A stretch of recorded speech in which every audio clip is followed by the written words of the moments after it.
નમસ્કાર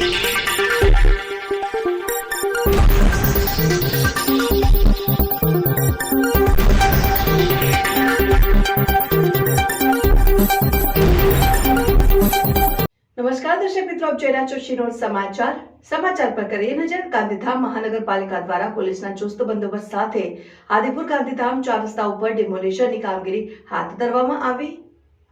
આદિપુર ગાંધીધામ 4 રસ્તા ઉપરના 400 જેટલા નાના મોટા કાચા પાકા દબાણો દૂર કરવા બાબતે અગાઉ વહીવટીતંત્ર દ્વારા દબાણકર્તાઓને અનેક નોટિસો આપવામાં આવી હતી। તેમ છતાં દબાણો દૂર ન કરાતા વહેલી સવારથી પોલીસના ચુસ્ત બંદોબસ્ત ગોઠવી ગાંધીધામ મહાનગરપાલિકા દ્વારા મેગા ડિમોલિશનની કામગીરી હાથ ધરાઈ। આ ડિમોલિશનની કામગીરી દરમિયાન અંદાજિત 400 જેટલા નાના મોટા દબાણો દૂર કરવામાં આવનાર છે।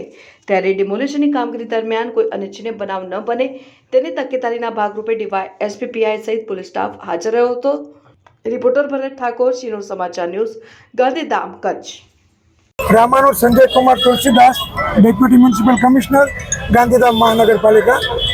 गांधीधाम नगरपालिकाનું મહાનગરપાલિકામાં રૂપાંતર થતાં હવે અમે વિકાસના કાર્યો માટે જ્યાં જ્યાં અડચણરૂપ દબાણો છે તે હટાવવાની કામગીરી શરૂ કરી છે।